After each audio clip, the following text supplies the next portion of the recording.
E estamos indo.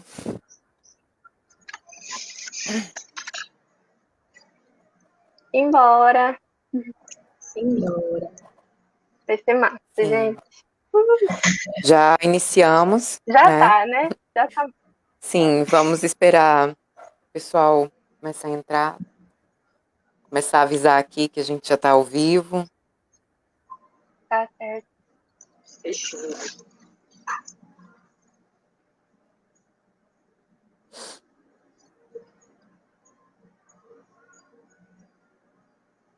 Boa tarde.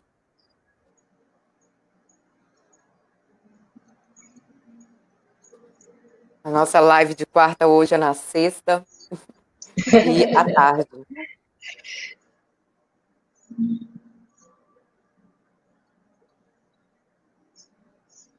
Boa tarde a todos. Sejam todos bem-vindos.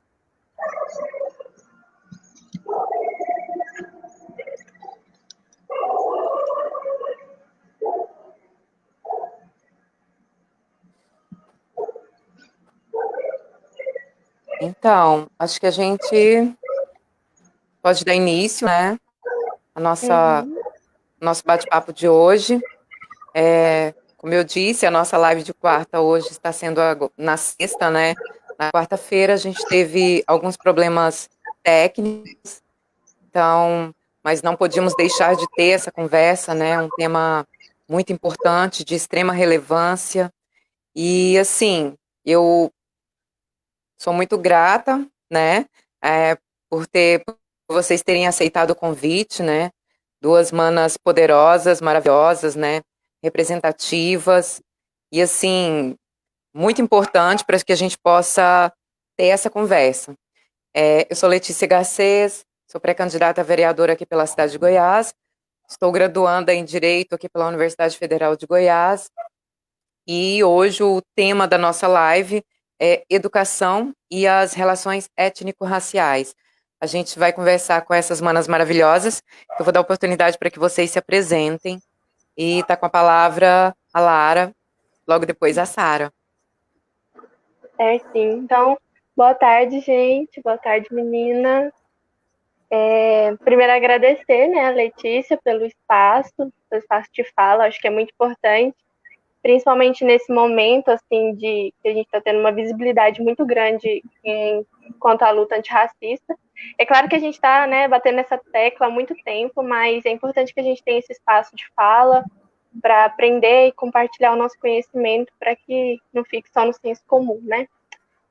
Então, meu nome é Lara Fogaça, tenho 21 anos, estou aí finalizando meu curso de pedagogia pela UFG, faço parte também do NEAD, que é o Núcleo de Estudos Afrodescendentes Indígenas, também da UFG. Agora está um pouquinho parado por conta de vários motivos, mas que a gente está aí retomando e seguindo. Então é isso, Sarinha, que vai falar? Boa tarde, gente. Primeiramente, eu queria também reiterar e agradecer a Letícia, essa companheira de luta também, né? Cumprimentar a Lara, que é uma grande mulher, você é uma lutadora. Eu não tô Ah, ouvindo, Sara. Será que é somente com eu acho que eu vou ter que ficar assim, gente. Melhorou. Assim vai rolar. Então, eu sou a Sara, sou pilagoense, sou preta, sou graduada em Direito pela UFG e sou militante do movimento social Levante Popular da Juventude. E aí a gente está nessa caminhada, né, nesse espaço das relações raciais. Sim, é esse tema tão caro ele é para nós, né? Para nós pretos e pretas aí desse Brasil. Então é isso. Legal. Sim. Então, manas, sim, a gente sabe que a gente está vivendo um momento totalmente diverso, né? Assim, essa pandemia ela escancarou as desigualdades sociais, então a gente tem aí, além das desigualdades sociais, o racismo escancarado, né? E esse debate que perpassa pelas questões de educação, eu acredito que é de suma importância, porque a educação, né, através da educação a gente consegue alcançar, né, mobilizar as pessoas no sentido de buscar uma democracia, né, e consequentemente uma cidadania. É, a gente sabe que essas ações afirmativas muitas vezes não são encaradas por boa parte da sociedade com bons olhos, né? A gente vê a questão das cotas, mas mesmo assim, nós sabemos que continuamos na luta, né? Na busca pela igualdade, na busca pela inclusão. E eu gostaria até de ressaltar, né, aqui no nosso município, o projeto de lei que foi aprovado em 2017, que oportuniza, né, 20% das vagas para negros e pardos nos concursos públicos aqui municipal. Então, assim, vai ter um concurso agora na prefeitura, então, assim, será uma dessas ações afirmativas que poderão ser utilizadas. Mas, assim, eu gostaria que a Lara, né, iniciasse o nosso bate-papo aqui, falasse um pouco sobre a questão da invisibilidade, né, da pessoa negra, principalmente na escola e principalmente na Uhum. educação básica. Se você puder falar um pouco para a gente, Lara, tá com a palavra. Sim, sim. Bom, eu queria começar a minha fala com um poema que eu escrevi logo que eu entrei na faculdade em 2016. E aí eu entrei comecei a participar do NEAD em 2017, um ano depois. E que foi um lugar de muito aprendizado, né? Onde eu tive muito embasamento teórico para as minhas discussões, né? Porque eu sempre carreguei essa discussão junto comigo, mas estar nesse espaço me trouxe muito conhecimento, que eu acho muito importante também a gente ter a oportunidade de poder fazer parte desses espaços na universidade, né? Coisa que muitas pessoas não têm por não ter o privilégio de acesso, né? Principalmente o meu curso de pedagogia, que a maioria são mulheres que precisam trabalhar, sustentar seus filhos, enfim. E aí, logo que eu entrei no NEAD, na época quem estava na coordenação era a Mariana Cunha Pereira, uma professora maravilhosa, e aí ela pediu para que a gente escrevesse um texto para apresentar num mini curso que ela ia ofertar em um evento que teve no IF Goiano de Urutaí, eu me lembro bem. Aí eu fiz um texto super academicista, cheio de termos, cheio de, sabe, super complexo, e aí eu mostrei para uma colega minha do NEAD também, e ela falou assim, não, Lara, para um pouco. Esse texto não vai alcançar as pessoas desse mini curso, né? São pessoas jovens que às vezes nem teve contato com essa discussão. E aí eu fiquei pensando assim muito na minha vivência, eu gosto muito de trazer a minha vivência e a vivência de outras pessoas para embasar minhas discussões, né? E aí na época eu escrevi esse poema que me fez refletir muito e que eu acho que é um bom ponto de partida assim para nossa discussão. Então ele se chama Esse Lugar Não É Para Mim. Esse lugar não é para mim. Os risos latejavam na minha cabeça. São só trancinhas bem tortinhas para cima. E eu só queria pegar meu caderno e ler o meu poema. Bem simples, mas a professora me gritava. Eu não podia nem brigar, me defender, eu estava errada. Ela fala: Ei, neguinha, fique quieta. Meu coração doía. Tinha um livro, Menina Bonita do Laço de Fita. Encontrei na biblioteca, suja e bagunçada. Parecia comigo, o único que conhecia. Quando falava dele, ninguém me ouvia. Não dava para entender. Mas aí abaixei as trancinhas, vai que assim param de rir. Mas agora é diferente. Estão rindo porque eu leio esquisito. Não consigo acompanhar. Talvez eu estude ou deixe para lá. Preciso trabalhar. Ajudar a minha mãe. Ela tosse o dia inteiro, está cansada de apanhar. Uma professora me diz: estuda, você consegue, vai passar. Agora tem cota, sempre tentar. Eu consegui. Passei no vestibular. Mas ainda tinha que melhorar. Os outros conseguiam. Eu tinha que me esforçar um pouco mais. Quando tinha nota boa, a professora disse: não pensei que alguém como você fosse conseguir, me surpreendeu. Alguém como eu? Negra, pobre, mulher. Esse lugar não é para mim. Esse foi, eu acho, bem pesado, né? Mas ele reflete muito, assim, uma realidade da maior parte da população negra.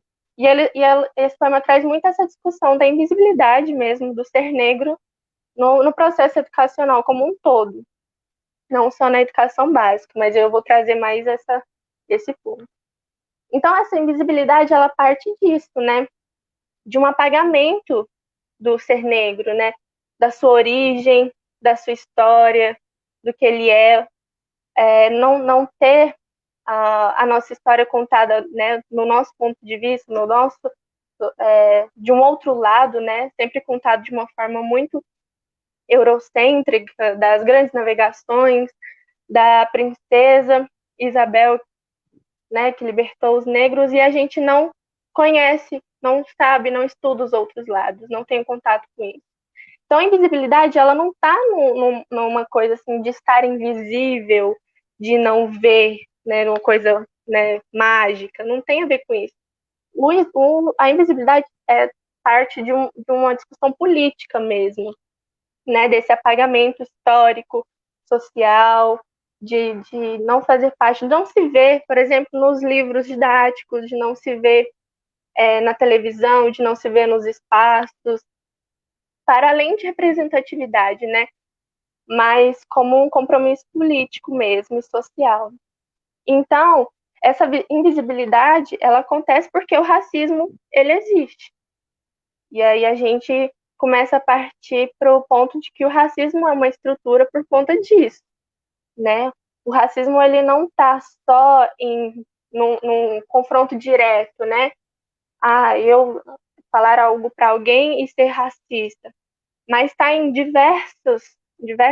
o racismo ele está em diversos pontos, né?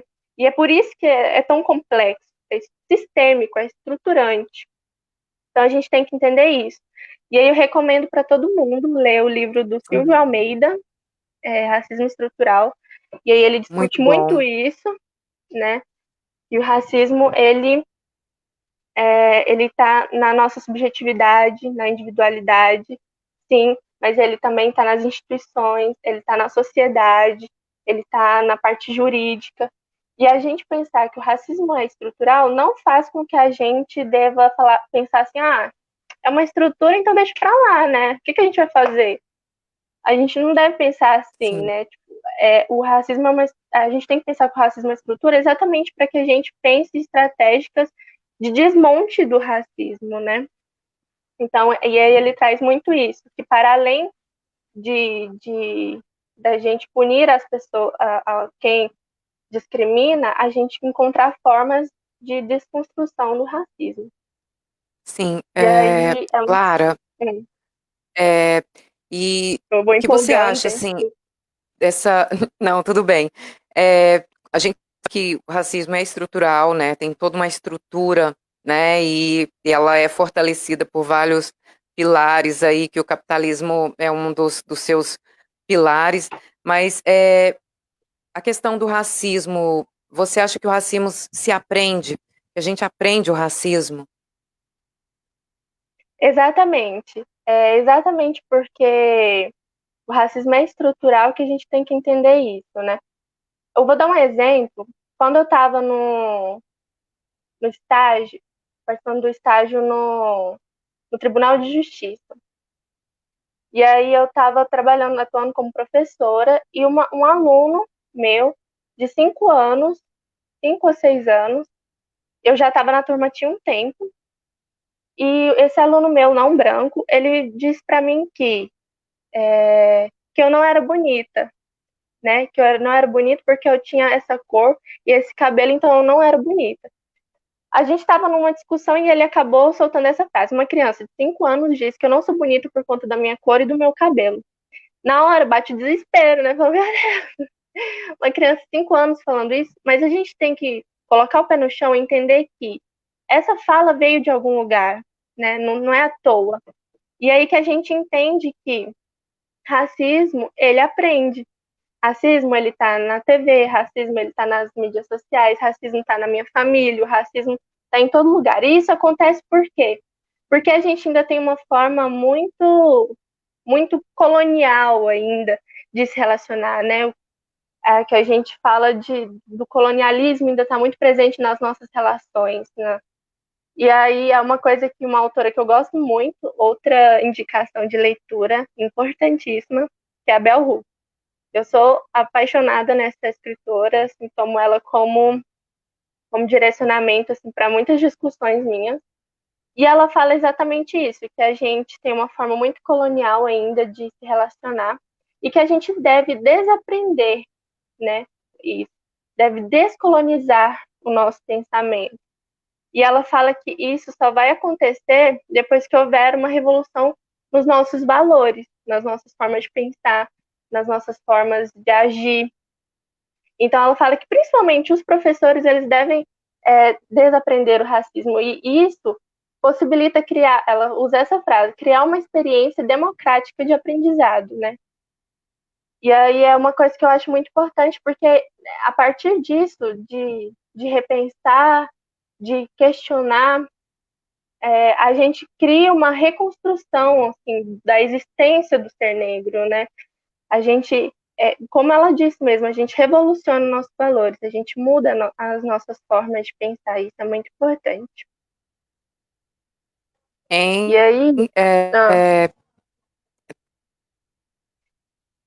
oi? eu parei se vocês quisessem E falar, mas eu vou continuar essa. então. Ah, Tá, tudo bem.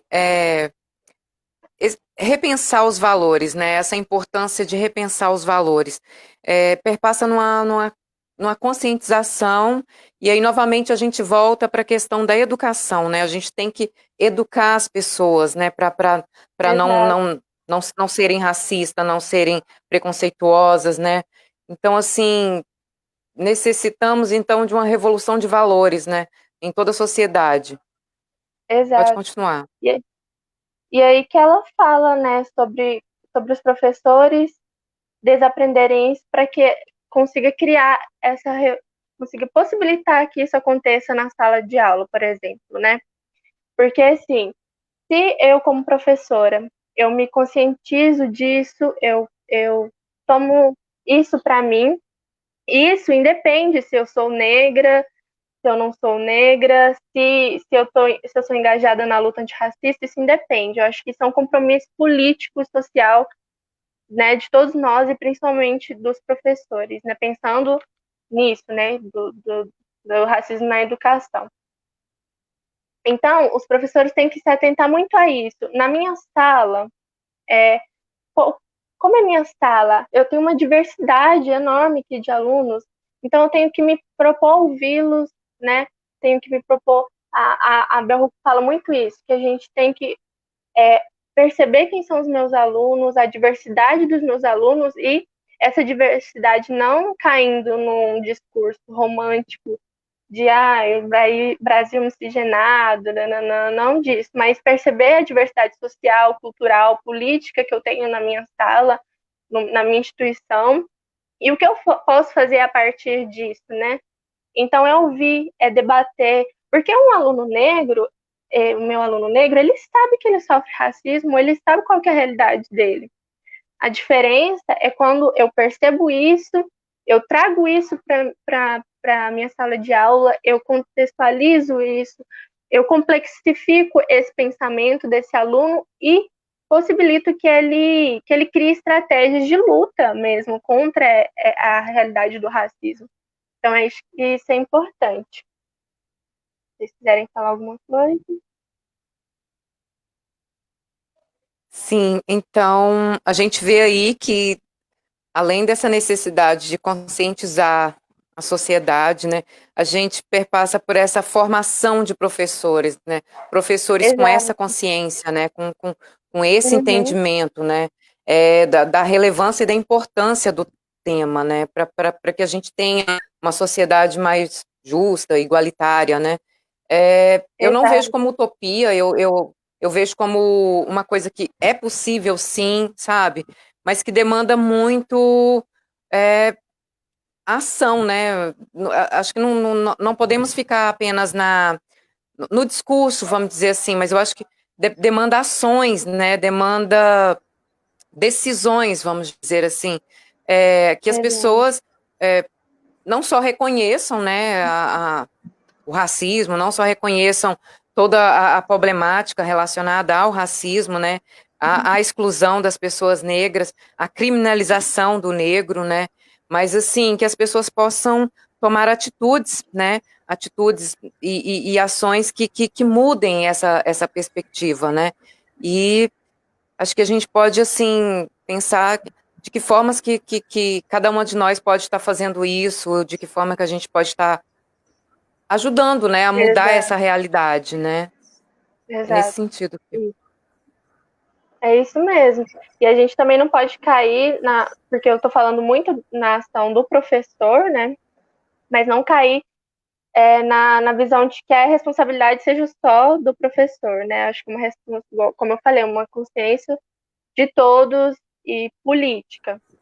Mas uma coisa que veio, assim, a partir da luta do movimento negro foram as ações afirmativas, né? E que junto disso veio a Lei 10.639, né? Que é a lei que prevê o ensino obrigatório da história e cultura afro-brasileira. Então, ela veio muito com esse propósito mesmo, né? De estar discutindo. Ela foi implementada em 2003. Então, ela veio muito com esse propósito de possibilitar essa discussão dentro da sala de aula. Então, com essa lei, veio muitos livros, veio muito material, muita coisa, mas ela foi muito legal nesse sentido, mas que teve algumas problemáticas que até hoje ainda não se resolveram, né? Que é exatamente na formação dos professores, que é uma lacuna muito grande, né? Na divulgação desses materiais, né? Na consciência coletiva dos professores da instituição como um todo. Quando eu estava fazendo a escrita do meu TCC, eu fiz uma pesquisa em escolas quilombolas para exatamente discutir, né, sobre como a educação pode auxiliar nesse processo aí de desconstrução do racismo e como a lei contribui para isso, né?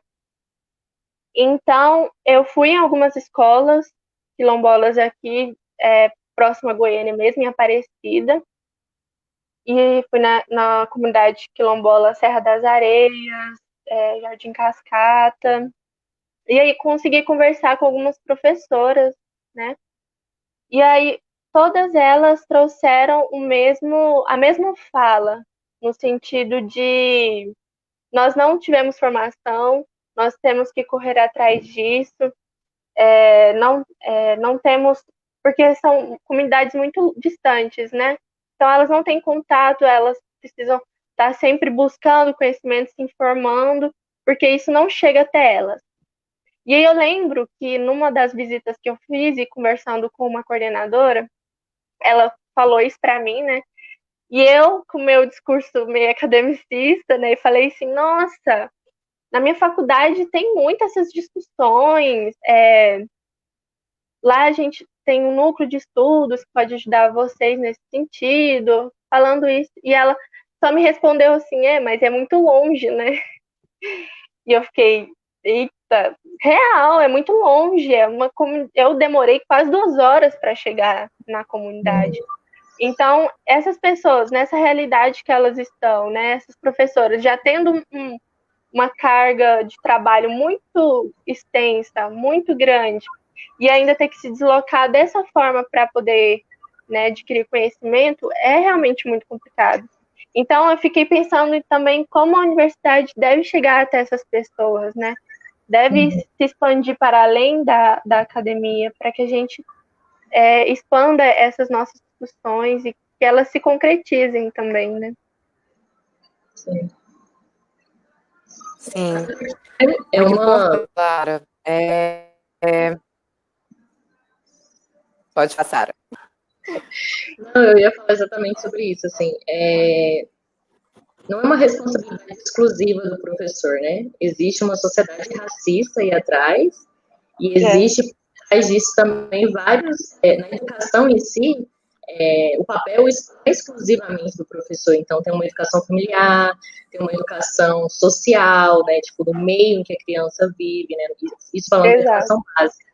Então, assim, é o primeiro passo, né, estabelecer isso no ambiente das escolas, mas é necessário que, além dessa formação dos professores, a gente também venha com a falta do reconhecimento, né? Tipo assim, é uma classe que não é valorizada, isso eu tô falando de salário e tô falando de vários outros direitos que são cortados, carga horária altíssima e remuneração baixa. Então, assim, aí você chega para um professor com uma proposta necessária, né? Por a gente viver num país que mata, a cada 7 minutos mata um jovem negro, então, assim, a gente tem um problema instalado ali, né? Então, você vem com uma pauta que é necessária, só que você também não discute, né? Toda essa valorização do professor, que também é importante. E aí acaba ficando, a prática mesmo, acaba ficando na gaveta, porque, a gente tem a lei, mas aí aonde está sendo aplicada? Como está sendo aplicada? Né? E como o Estado está dando suporte para ser aplicado? Porque também a gente não pode colocar a carga total no professor. Não, o professor que não ensina meus alunos a cultura afro-brasileira dentro da sala de aula. Não é assim. Existe toda uma estrutura que não permite fazer isso, né? Isso também é importante falar.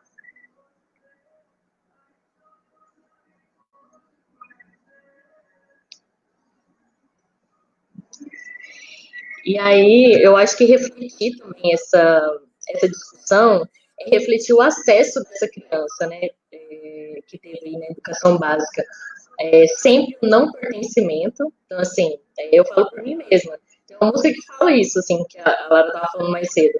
Eu não me vejo na televisão, eu nunca tive uma boneca que parecesse comigo. Geralmente a boneca é magra, branca, loira, né, o cabelo está na bunda. Então, assim, não era a minha realidade, não era o que eu via, não era o que eu via nas mulheres da minha família. O estereótipo de beleza, quando a gente chega na adolescência, não é o nosso. E o ambiente educacional, que é o primeiro ambiente de formação da pessoa mesmo, assim, de formação das relações sociais, é muito duro para o corpo negro, é muito duro para a criança negra, né? Assim, e aí eu tô falando de todos os ambientes, assim, tipo, tô falando das escolas que não têm estrutura, da criança que sai, e aí eu também faço um paralelo, além de racial também, com a galera do campo, porque tem criança que sai 7 horas da manhã e chega 7 horas da noite, né, isso, a gente sabe que isso, a grande maioria também, a galera do campo também é uma questão racializada, né, então a gente também tem que falar dessas crianças, né, então, esse acesso à educação, esse acesso ao espaço escolar de qualidade, ele vem um déficit para a criança negra desde a educação básica. Você vai falar, por exemplo, que eu falo dos cursinhos populares, então, acesso à universidade. Como você vai falar do acesso à universidade para esse jovem, né? Que muitas vezes não acredita na educação, sabe que, às vezes, o mercado de trabalho, mesmo que precário para o corpo negro, ele dá uma resposta mais rápida à fome, né, vamos dizer assim, porque a gente tem jovens que se submetem a condições quase desumanas de trabalho, né? Então, assim, já vi pessoas que trabalham 12 horas receberem menos de um salário mínimo, né? E aí tem uma folga por semana. E aí essa pessoa tem que estudar. E se ela consegue, pelas políticas públicas ou não, inserir na universidade, ela é cobrada igualmente com um coleguinha dela que tem 24 horas só para estudar. Aí bebe no bar de tarde, e entende? Então são realidades diferentes. E é importante, como sempre falo sobre o espaço da universidade entender duas coisas que se dialogam, né? Mas a gente precisa entender essa diferença, que é raça e classe. Assim, muitos debates da universidade, a gente é tensionado no sentido assim, eu sou branco, mas as minhas facilidades também não foram boas, assim, as minhas oportunidades não foram boas. E aí não é esse debate que a gente fala quando a gente fala sobre o corpo negro na universidade. A gente fala que, para além da classe, existe também um corpo que não foi feito para estar ali, né? Então, assim, nos espaços de fala, de mesa, e aí isso eu estou falando muito dos espaços da universidade, dos espaços de construção, de formação. Muitas vezes, nas mesas, a gente não vê o nosso corpo, né, essa mesa educacional. E aí a gente vai, por exemplo, professores, né? Professores negros, né? Professores negros universitários, uma raridade. E não por falta de capacidade do sujeito negro, mas pelas dificuldades que ele passa na sua cor, né? Nesse acesso a uma educação de qualidade, assim. Então, muitas vezes, passa no processo seletivo escrito, mas chega na entrevista de uma forma que ele, às vezes, não consegue explicar, não deu certo. E, às vezes, tem muita capacidade para estar fazendo esse debate. Né? Então, assim, e aí, os processos seletivos, né? Toda essa questão. E aí, vendo essa dificuldade da inserção, a gente fala da importância, né, da conquista das políticas públicas. Porque são políticas que possibilitam um avanço, né, e aí é um debate que a gente faz há muito tempo, então, possibilita um avanço do acesso igualitário, né, então a gente vai aumentar as chances de se ocupar a universidade. Vamos pintar a universidade de povo, porque quando você vê lá fora dos muros da universidade, a maioria da população é negra, né? E aí, quando você olha para a universidade, olha para o corpo docente, olha para as mesas de doutorado, você não vê esse corpo. Então, assim, existe um problema social nisso, né? Existe um problema de falta de oportunidades. O que a gente defende, e aí eu já ouvi cada barbaridade, a gente defende são oportunidades, né? Tipo assim, se a gente sair do mesmo lugar de partida e ter as mesmas oportunidades para a concorrência, que mal tem, né? Mas a realidade não é essa. Então, aquela dinâmica que fala assim, dá um passo para frente se você estudou em escola particular no ensino médio, dá um passo para trás se você tinha 3 aulas na semana porque o resto não tinha professor, dá um passo para trás se você não tinha quadro, não tinha estrutura física na sua escola, tinha que sentar no chão. Porque, assim, às vezes a gente está tão fechadinho na nossa realidade que a gente não consegue ver que tem outras realidades, né? E são realidades que de uma certa forma, vão modificar a educação que essa pessoa negra vai ter, né? E é muito disso, assim, a gente às vezes fica refletindo em relação a essas coisas, né? E dialoga muito com...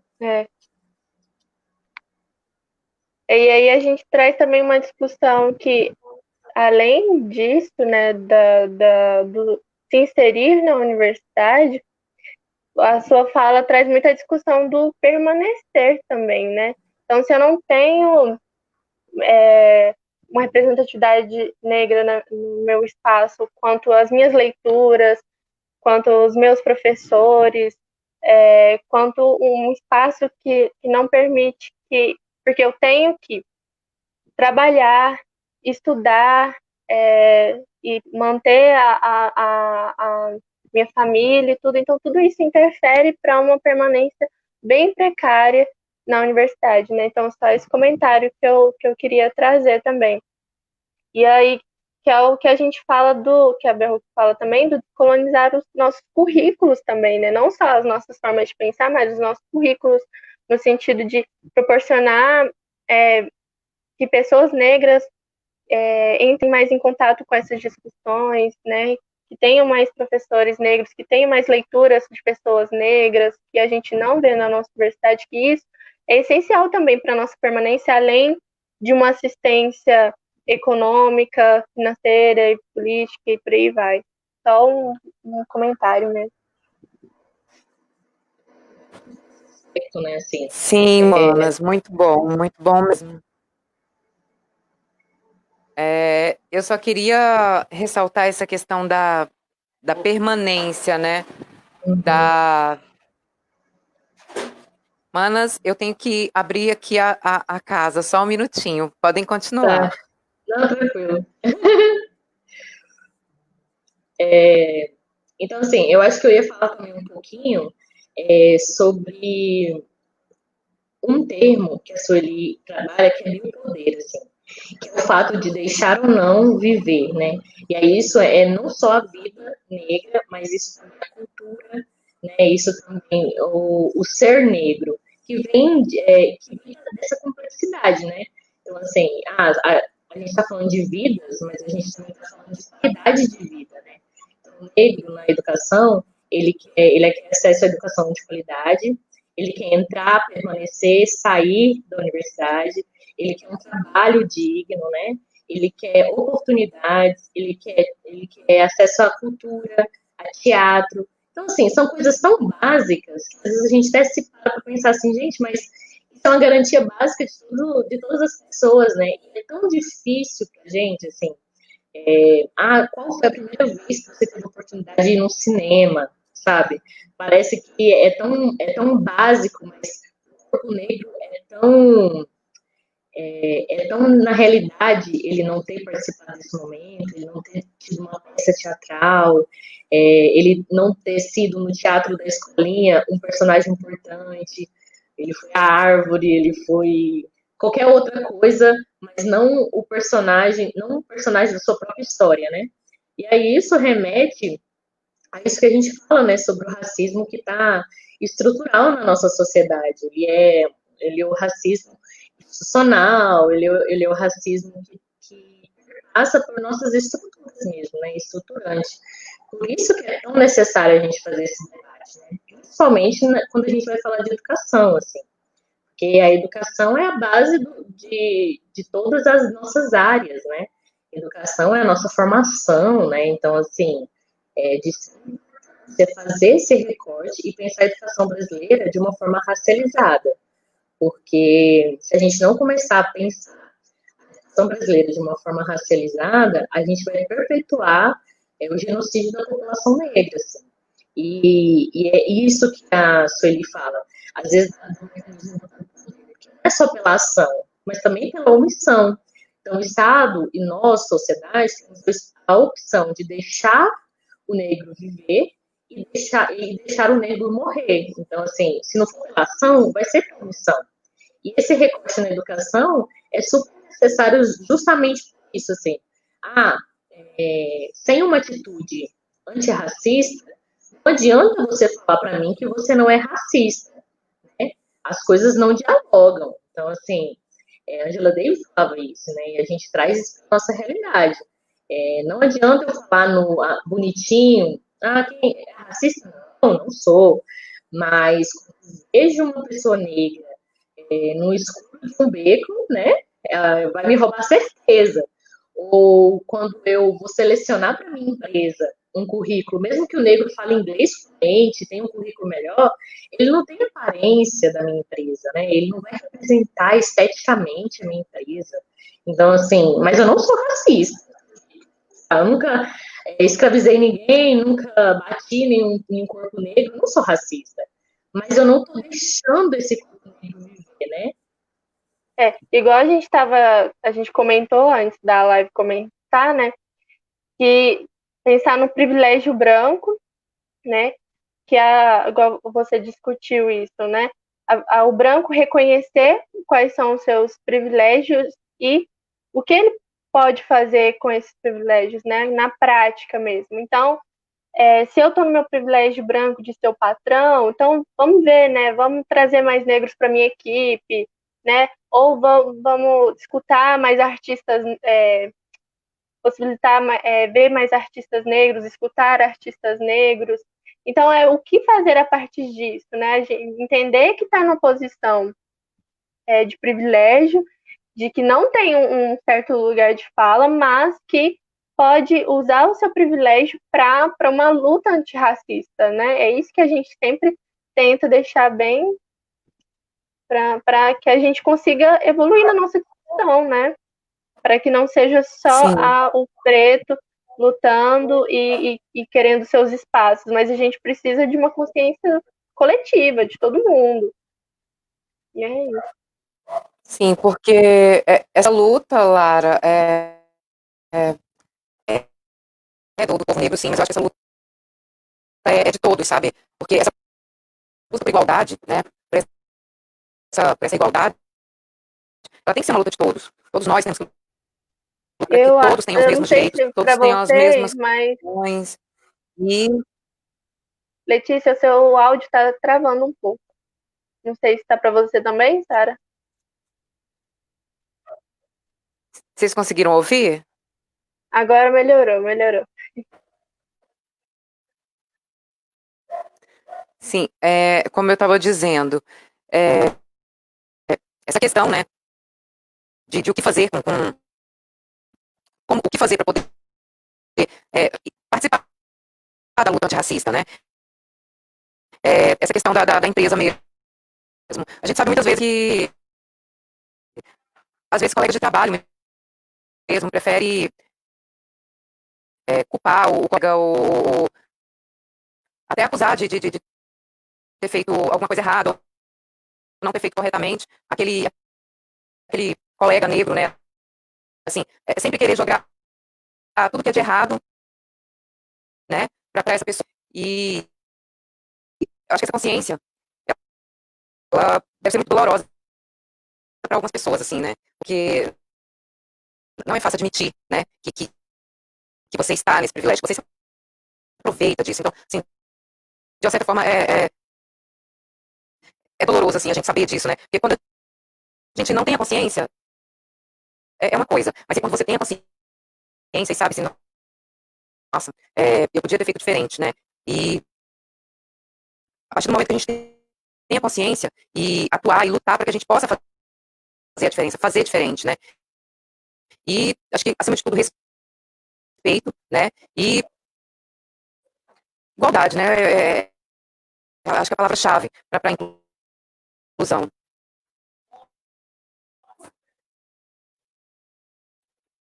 Pronto, mano. Eu acho que tá mais assim num lugar Vocês conseguiram de ouvir? equidade, né? De travava às vezes, mas deu pra entender. Sim, Algumas vezes travava. a igualdade, uma Eu acho que igualdade assim, tá, equitativa, né? Porque a gente sabe que a gente é, precisa tratar os diferentes, né? A igualdade que a gente tem que tratar os diferentes. É, porque a gente está em condições e realidades diferentes, né? A gente necessita oi, gente. de coisas diferentes, né? Mas é Sim, exatamente isso. E para além, como você falou, que é difícil reconhecer que está num lugar de privilégio, porque além de reconhecer, vai ter que se dispor de alguns privilégios também. E eu acho que é por isso que algumas pessoas fingem que isso não existe ou falam que é mimimi, que é vitimismo, exatamente porque sabe que se eu reconheço que eu estou num lugar de privilégio, eu estou na condição de perdê-los também, né? Então acho que tá nisso também. é nesse sentido que eu falo, Lara. É nesse sentido. É aquele sentimento assim, ai, mas eu também preciso, sabe? É nesse sentido, assim. E como isso é mesquinho, sabe? Assim, como isso é baixo, sabe? E as pessoas, a maioria tem a consciência e finge que não tem a consciência, porque é mais fácil, né? Fingir que não, eu não sei, eu não entendo, né? Eu não sabia, né? Sabe, essas desculpas, né, pra consciência. Então, assim, acho que a gente tem que continuar, né, nesses debates, tem que continuar a falar. Acho que vocês, principalmente, têm que ocupar esses espaços. Eu sou muito a favor de que mulheres negras, principalmente, ocupem os espaços, né, porque precisa de representatividade. E ninguém mais do que as próprias mulheres negras para saber qual a necessidade real da mulher negra, né, do que precisa. Então, assim, eu tenho essa consciência comigo de que a gente tem que lutar pelo bem coletivo, mas que a gente tem que sim buscar fortalecer e incluir essas minorias que são excluídas, né? A gente sabe que a maioria da população de mulheres aqui na cidade de Goiás são mulheres negras e pardas. Então, assim, tá muito desigual, né? Tá muito desigual. A gente sabe que, por mais que existem pessoas interessadas em fazer, em lutar, a gente precisa dessa participação efetiva, dessa representação efetiva, para que realmente a gente possa. Não, eu vejo assim, meio distante igualdade, né, essa sociedade igualitária. Mas eu acho que a gente tem que continuar lutando e eu acho que esse é o nosso papel, é a nossa.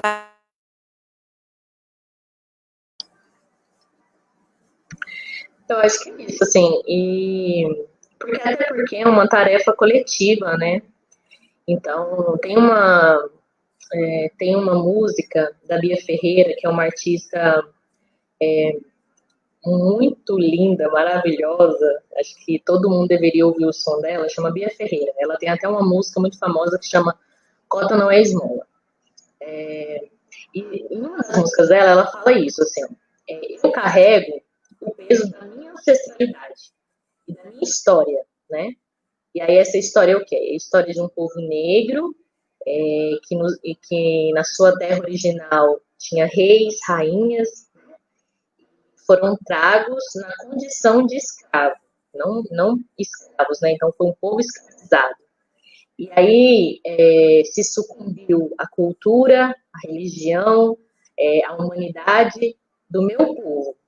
Hoje, eu carrego essa ancestralidade, eu carrego isso na forma do racismo que está na minha sociedade, que ainda me nega espaço, que ainda me nega a fala, né? E aí falar um pouco sobre esse espaço aqui que a gente está tendo, né? Qual difícil é para as mulheres negras chegarem ao ponto de falar no espaço público.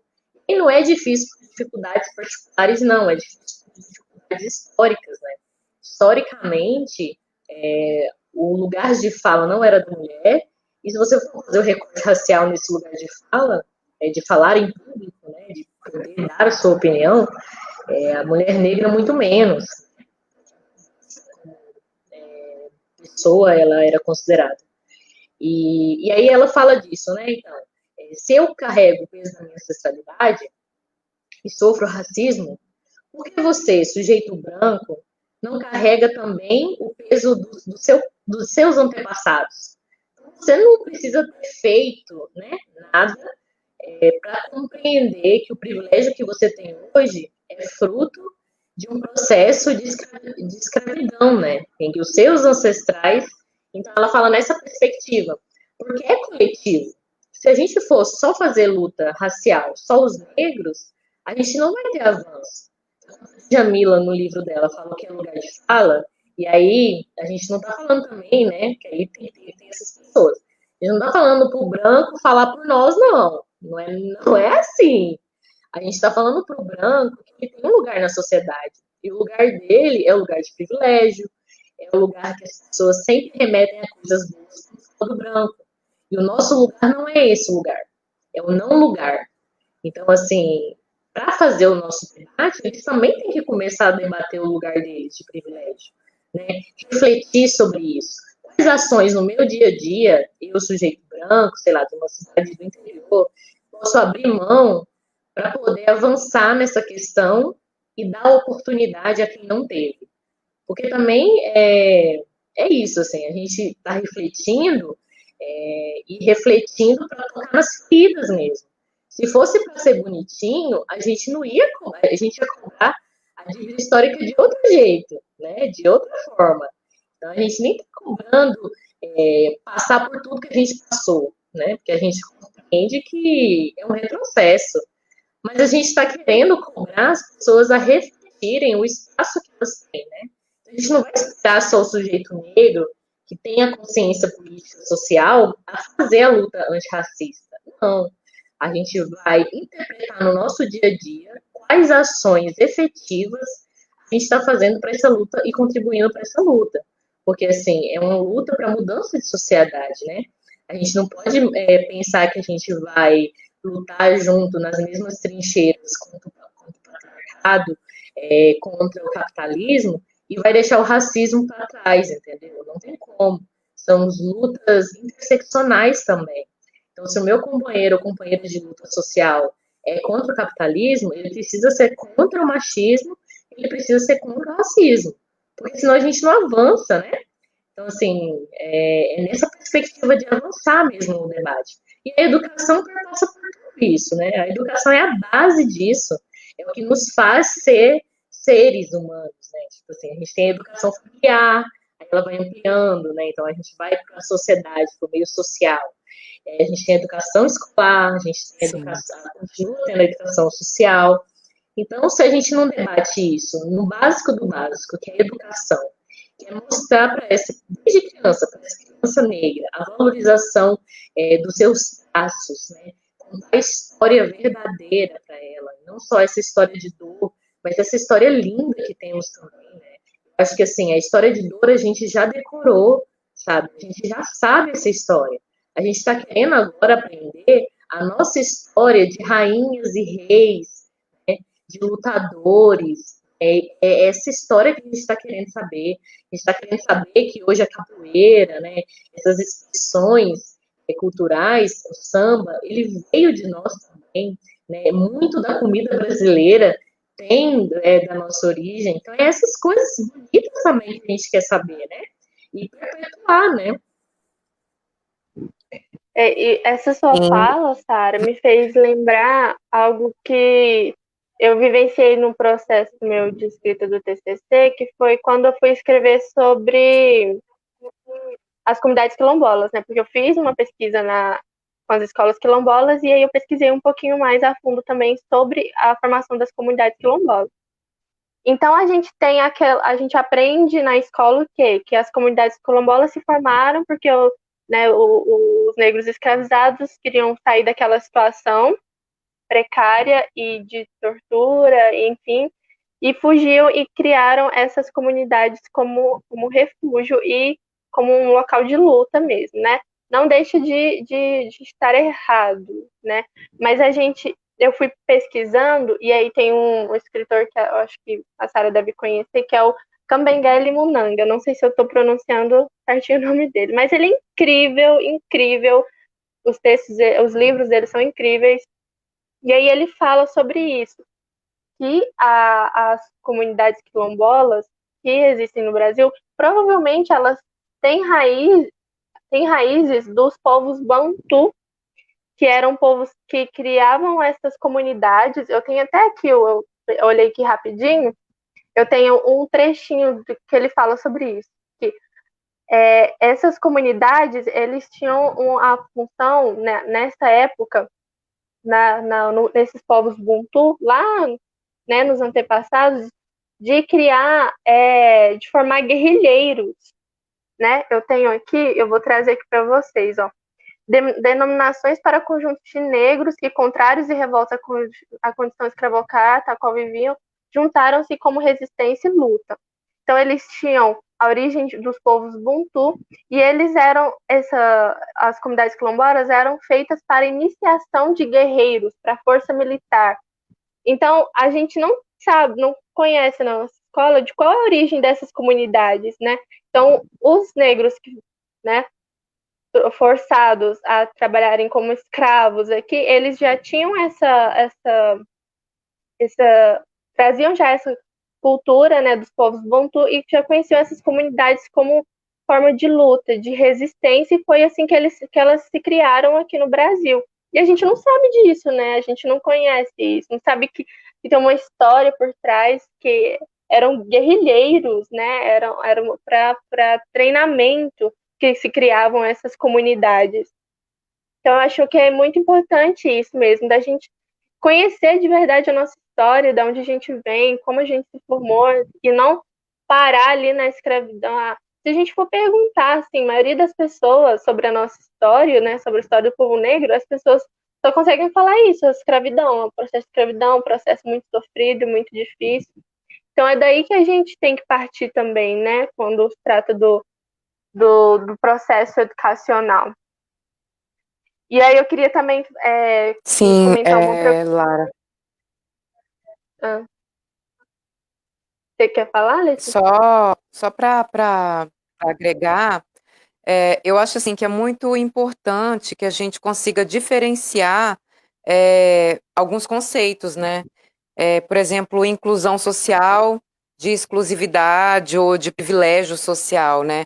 A gente tem que entender que a inclusão social ela é uma busca, né, de afirmação de um direito que já existe, né, e que certas categorias não conseguem acessar. Então, para isso é que a gente precisa dessa inclusão.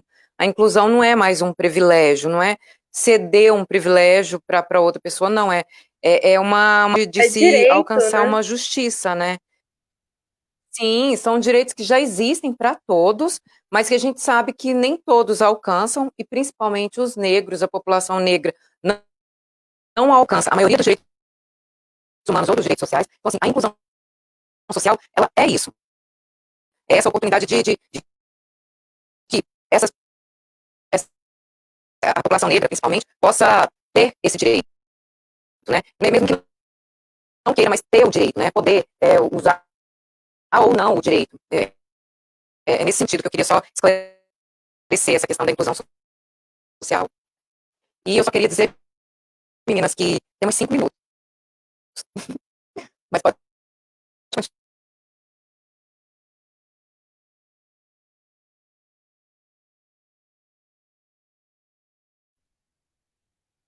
Pois é, exatamente isso, né?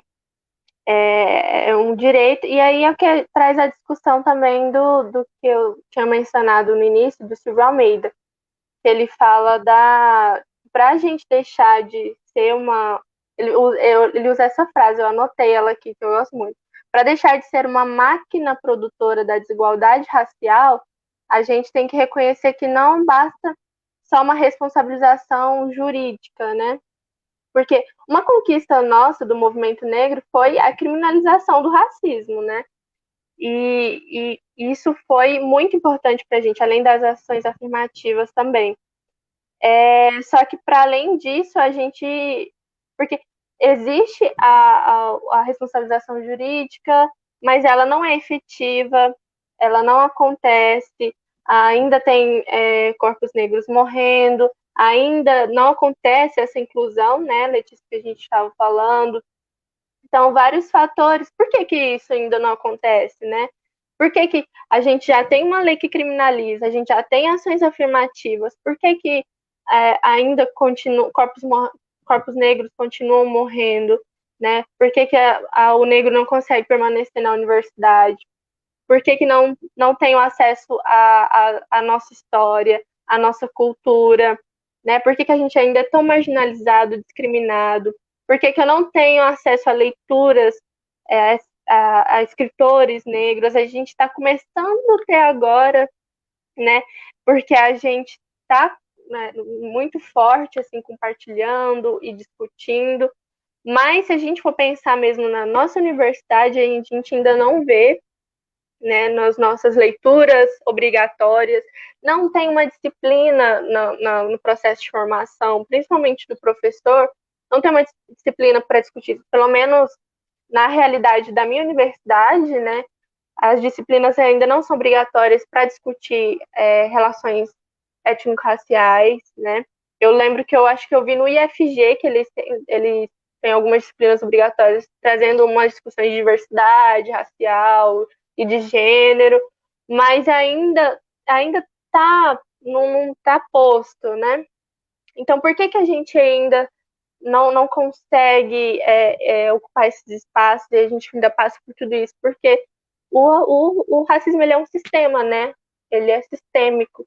E aí a gente tem que rever toda a nossa estrutura, desconstruir toda a nossa estrutura. E isso demanda tempo, isso demanda um processo de conscientização coletiva, que foi o que a gente falou aqui, e também desse processo também do privilégio branco, né, de reconhecer. Acho que é por isso que a gente está trazendo tanto essas discussões assim sobre o privilégio, né? A gente está vendo na internet várias pessoas fazendo aqueles desafios, né, de falando os privilégios e abaixo os dedos. Então, a galera está fazendo, compartilhando. Por que que a gente está discutindo tanto sobre o privilégio? Porque é algo que também contribui para que o racismo exista, né?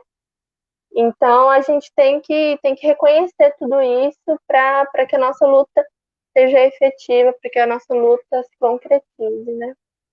E aí que está o nosso compromisso com a luta antirracista, né? é sempre nessa luta para que a gente consiga fazer o desmonte mesmo do racismo, que eu acho que é possível, vai demandar muito tempo, muitos anos, né, um processo, porque tem a ver com relações de poder também, né, a gente tem um Estado aí que tem como projeto né, a dizimação, acho que falei certo, né, da população negra mesmo, eu não sei se eu falei certo essa palavra, enfim, mas O genocídio, né? exatamente o genocídio. Então é muito complicado, né? Porque mexe com outras estruturas também, igual a gente já mencionou, mexe com estruturas, né? Mexe com o sistema capitalista, com várias outras coisas que interferem nisso também. Então é bem complexo, é bem complexo. Por isso que a gente trata o racismo como estrutura, sistema. E aí, por isso que ele é tão difícil ainda de se desenraizar da nossa sociedade, né? Sim, verdade, Lara. Manas, gostaria muito de agradecer esse momento, né, essa partilha aqui. E eu acho que isso é apenas o início. A gente tem muito o que conversar. Eu acho que quanto mais a gente conversar e mais debater, é que a gente consegue minando esse sistema. Acho que a gente vai conseguindo destruir esse sistema, né? E quero agradecer aqui, Sara Fogaça, muito obrigada por aceitar o convite, né? E Lara Fogaça também, porque é um tema relevante, mas é um tema de difícil discussão, assim, né? Mas eu vejo a necessidade de mais pessoas discutindo, mais pessoas falando, e para que a gente possa alcançar, né, uma conscientização e para que a gente possa realmente ser uma sociedade antirracista, né, e com a população negra incluída, né, em todas as políticas, em todos os espaços de direito. É nesse sentido, Manas, que eu quero muito agradecer, gratidão mesmo, e vocês estão com a palavra para agradecer e já finalizar. Beijo a todos. Muito obrigada pelas palavras. Eu agradeço também muito, Letícia, pelo espaço. Acho que é muito importante, né, diante de tudo isso que está acontecendo, diante desse momento, a gente poder estudar, falar sobre isso, compartilhar. É uma das nossas ferramentas de luta, né? O poder de falar, de expor e discutir sobre isso é que faz com que a gente continue com a nossa luta. Eu agradeço, né? Boa tarde para todo mundo. Beijo e aí. Eu também queria agradecer, assim, Letícia, pelo convite, pelo espaço, né? Por se mostrar tão aberta a vários temas que são tão caros para a população negra. Isso é muito importante, né, nessa luta conjunta. A gente está sempre aí refletindo esses temas em conjunto. Isso, assim, agradecer essa tarde, foi uma oportunidade muito boa. Sempre debater e refletir esse projeto de sociedade que a gente quer sempre é uma oportunidade boa, né? Então, agradecer e, e continuamos aí, na luta. Boa tarde para todos. Que bom, obrigada, Mana. E, pessoal, agradecer a todo mundo que assistiu, que acompanhou a gente aqui nessa tarde, e convidar para a nossa próxima live de quarta, dia 5 de agosto. Vai ser uma live muito importante, vai haver o lançamento das propostas da nossa pré-campanha, da nossa pré-candidatura, né? E eu aguardo vocês na quarta-feira, às 19 horas. Beijo todo mundo, beijo, manas.